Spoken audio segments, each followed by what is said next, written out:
the thing I wanted to talk about today is to celebrate freedom.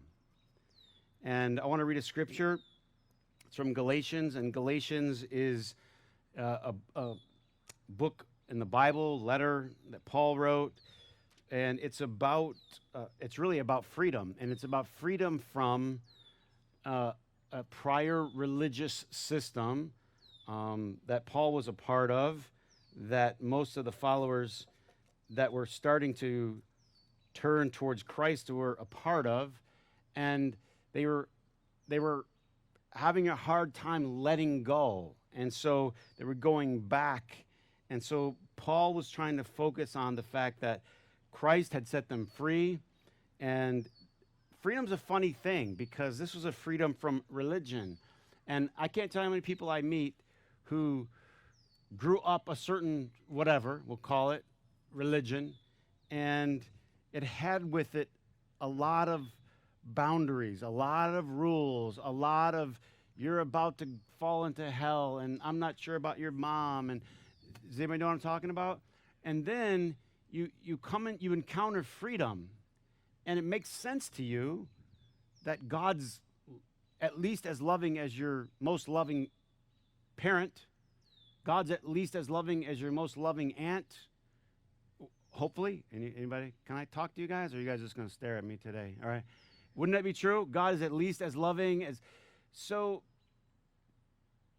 God gives us this freedom, not to follow in a law-driven way every letter of the law, but narrowed it down to really one commandment: love your neighbor as yourself.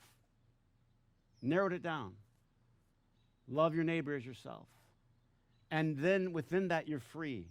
Just figure out what is the loving thing to do. That's the right thing to do. We've talked about this a lot. But the thing is, human nature, what is it? They kept wanting to go back. Something about it, but I feel guilty, but I'm not sure. And it has nothing to do with conscience. It has to do with upbringing, how you were groomed. So Paul is writing to these people who are trying to leave this legalistic way of thinking. And he says, it is for freedom that Christ has set us free. Stand firm then. Do not let yourself be burdened again by a yoke of slavery. He's comparing his old religious system to almost enslaving people. It's terrible when religion, instead of setting people free, it enslaves them. And so Paul is trying to talk about celebrating freedom. And so I want to talk about that today. First, start with this. And this is so incredibly obvious, but listen here, absolutely essential, is that we're grateful. Just that we're grateful. Now, this could be the freedom that you have in Christ, and that you're not bound by some religious system. This could be the freedom that you live in a country that allows a lot of freedom that other people didn't grow up in. This could be looking at your life in so many different ways, but everything starts with gratitude. It can be easy, think about this, to take freedom for granted. Any kind of freedom. How many of you have gotten a little older in life and you realize you took a lot of things for granted in life? Anybody raising kids? They have no, can we just say they have no clue? We give them a fraction of a clue. I know some of you are here. We love you kids, but you don't know, right? So what you do is, when you're young, you think food just arrives on the table. And not just food arrives on the table, it arrives there at no cost. Not only did it not cost you any money, it didn't cost you any time to go shop for it. Didn't cost you anything to cook it. Didn't take any time to prepare the table. Didn't take any time to set the plates out. Really, your job as a child is to criticize the food that is in front of you.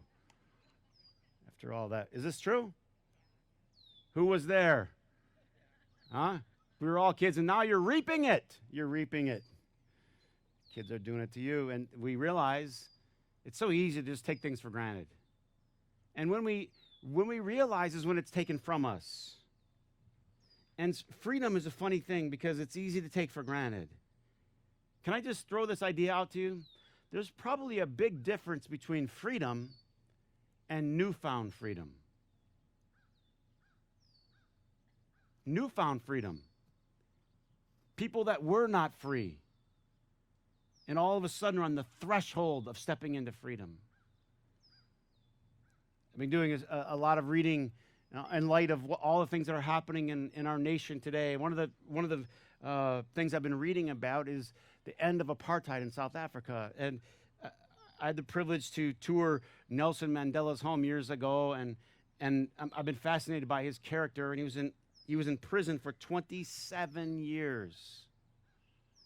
And can you imagine being on the cusp of being free? Right there. And the moment you literally step out from inside of that cell, inside of those gates, inside of those walls, to freedom. Let's just be honest. He feels differently about freedom than you and I do, who just inherited it. Can we be honest? And this isn't to make us feel bad. This is just to heighten our awareness, to say, there's a difference between newfound freedom and freedom. And the reason that I say that is it's so important that we take time to reflect on the blessings that we have in life. Take time to reflect on your blessings. Last night, people were reflecting on our blessings in America until about 1 o'clock at my house. Anybody? Was there some reflecting going on? Jesus in the Gospels instructed the disciples to remember the freedom that he was providing for them, and instituted what we call the Lord's Supper, or communion, or the Eucharist, depending on your background, how you grew up. And I was going to try to do it here in a socially distant way, and I just gave up. But we'll do it. We'll figure it out as we figure it out. But here's the thing. Listen. He said, do this in remembrance, in remembrance. And many of you grew up in church different ways, and you had this experience. But the idea behind the remembrance was that you would stop and reflect at what a blessing freedom is. I hate to say it, but sometimes the only way we really get perspective on freedom is when we don't have it. You can read, you can reflect. I think all those are important things to do. But sometimes you have to have experience.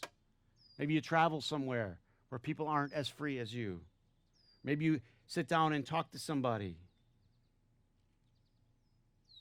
These are the ways that we pause. Can I say this? Maybe you got to put it in your calendar. Stop and be grateful for the blessings that you have. Now, this is in some ways so obvious, but if you don't start with gratitude, some profound gratitude that I am privileged to try to get a newfound feeling. Yesterday, I spent some time reading the story behind the Declaration of Independence, so I could try to put my heart and my head into the space of people who were trying to break away, trying to find freedom. Some way, listen carefully, everything starts in here. And if you can start with genuinely being grateful, I think that's the first way to celebrate. The second thing I'd say about celebrating is this. I think a great way to celebrate freedom is to help others experience freedom in a way that you haven't. There are a lot of people in a lot of different places that don't have the same levels of freedom. Paul was really insistent on this. He said, we need to make sure, he said in Galatians 3, that we understand that in Christ there is no male, female, Jew, Gentile, slave, or free. We're all one. So the foundation of this is the understanding. It's interesting. Just as it is in Galatians, so it is in the early part of American history is the concept of equality. Now, everybody look here for a second. Everyone is equal. Let's say it together. 1, 2, 3. Everyone is equal. But not everyone has equal chances and opportunities. And this is what Paul was saying. You and I, we have to start with this deep-seated belief that everyone's equal, and the goal should be to treat everyone equal. Help people.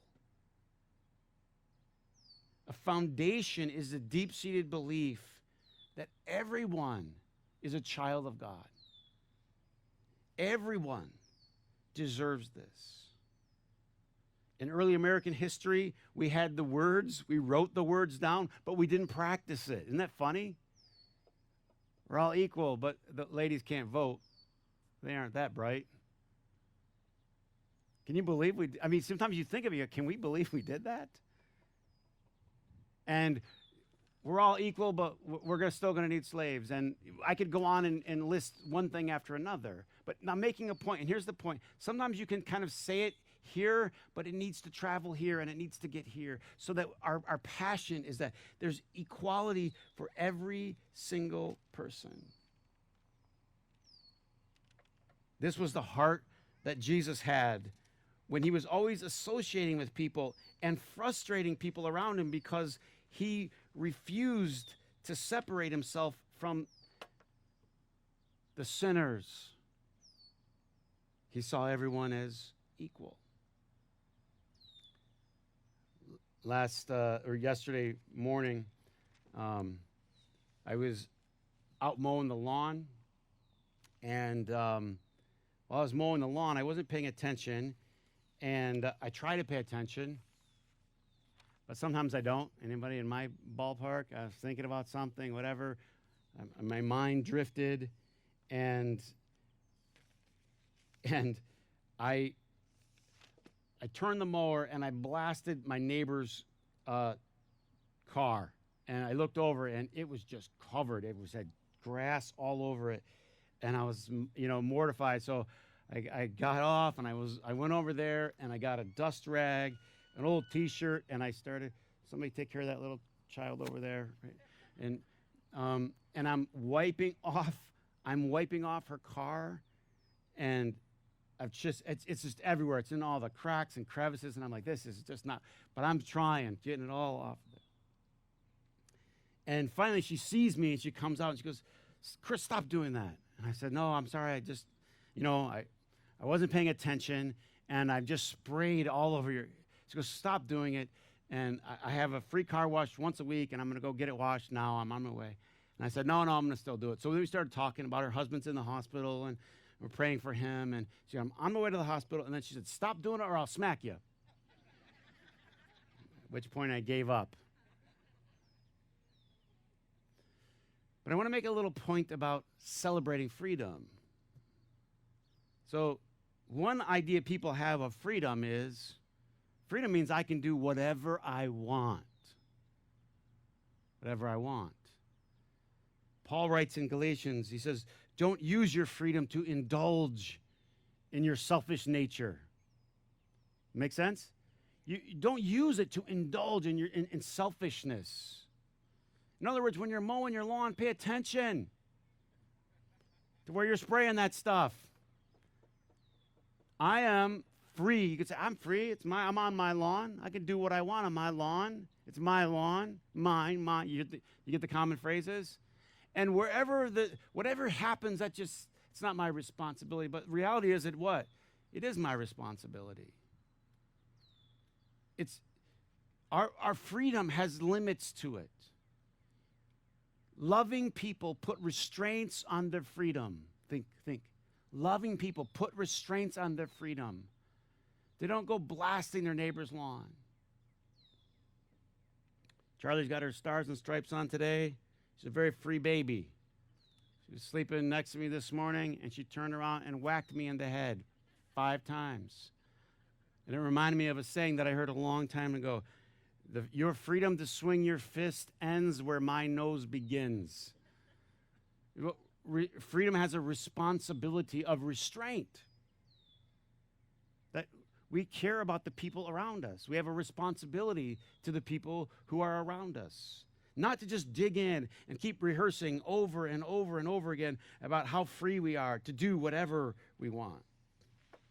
There's some sense that we have a responsibility.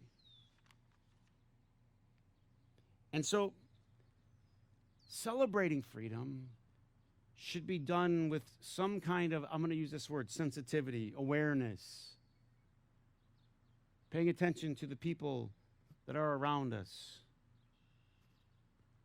It's sort of like we have Mother's Day, Father's Day celebrations here, and every time we have one, I have a little, pain in my heart, if that's the right word. And it's pain for people that have lost their mom, or lost their daughter, or mom who no longer has one of their children. And to me, yes, it's full-throated celebrate, but it's also celebrate with this sense of unease. Does anybody get what I'm saying? So you care about what your actions, how they affect other people. You're just a little more aware. Romans 14, there's an interesting dialogue that Paul has, and he says, if you're strong in faith, be patient with those that are weak. It's just saying there were some things that would happen as the church was evolving, and they were coming out of Judaism. And in Judaism, the laws about eating were very strict, what you could eat and what you couldn't eat. And so there was freedom, and the freedom was, hey, eat what you want. Eat whatever you like. Just be thankful to God. It's all good, so to speak. Does it make sense? And so people were experiencing this freedom. But there were other people who this was still a big deal to them. It was tied to them culturally. Does anybody know what I'm talking about? You could be coming out of something. And so what I'm saying is you don't flaunt it. You don't flaunt your freedom to people that it's difficult for. It's just common sense. It's just caring. There are things that you can pull back on. You can check yourself and say, you know what, this might be offensive to this person. Maybe I should just think about how this would make this person feel. Nothing wrong with that, is there? Just give it an extra thought. Could this affect this person negatively? Could it hurt their feelings? Could it damage them? I've met so many people who think freedom is I have the right to say and do whatever I want. And while on one level it's true, but at a different level, a Christ-following level, it's not true at all. That we have with our freedom this sense of responsibility to the people who are around us. Let me just close with this. And maybe I'm just closing because it feels like it's about 1 million degrees to me. But this is in some way most important. So let's let this sun settle in. Maybe the greatest way to celebrate your freedom, not just about being free and helping others. There's so many needs in our world right now to help elevate people so that everyone's free, everyone's equal, everyone has the same opportunities. But practicing inner freedom. In Romans 8:15 it says, you didn't receive a spirit that made you a slave again to fear, but a spirit of sonship by which we call Abba, Father. So the spirit inside of us. One more story. I was reading different stories about people that were in captivity, oppressed, enslaved, and free. And I kept coming back to a guy named Viktor Frankl who went through the Holocaust.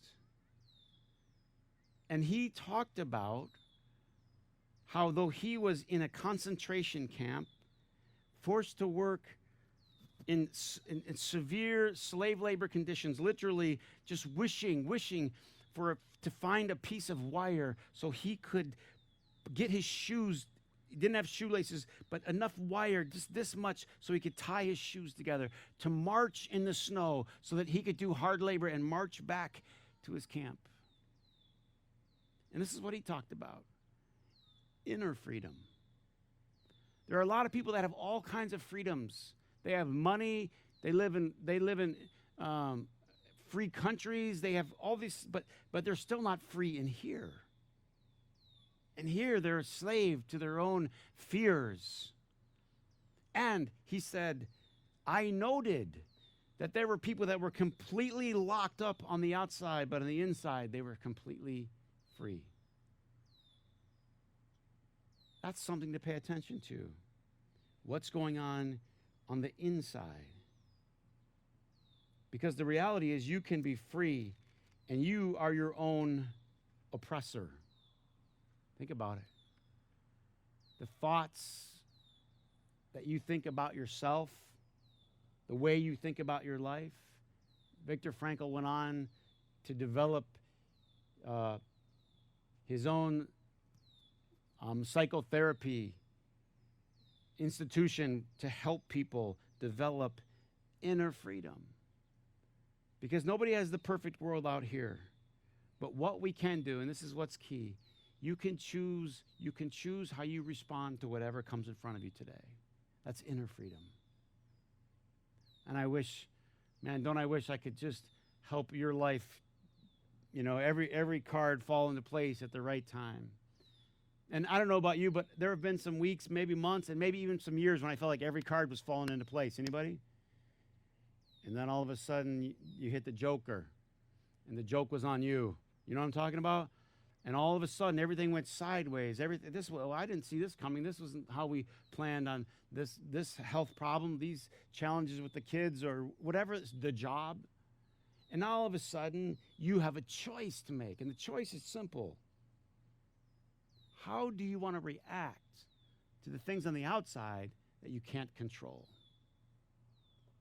I'm sure Viktor Frankl and every other inmate wanted to be on the outside, wanted to be free, but they couldn't control that. That was beyond their control. But what they could do is they could decide, here's how I'm going to react. So I want to end with a prayer. Gina's going to come in just a second and pray. But here's what I'd like you to think about as we finish kind of in America our week of celebrating freedom. To remember, first of all, how unbelievably blessed we are. Second, remember, it's a responsibility. To whom much is given, much is required. And so to think about people anywhere that someone doesn't have the same opportunity that you have. And third, practice inner freedom. Focus on you, travel down here. Because no matter what you get out here, if you're still a slave, again, to fear, and fear is the emotion that drives so many other of negative things in our life. Instead, it's a spirit of sonship, where you say, Abba, Papa, Father. Down in your heart, do you know that God's your Father? Do you know that He's a good Papa to you? Do you believe that deep in your bones? Because if you believe and know that, then, my friends, then the rest of the decisions, the rest of it becomes a lot easier. Gina, can you come and close in prayer?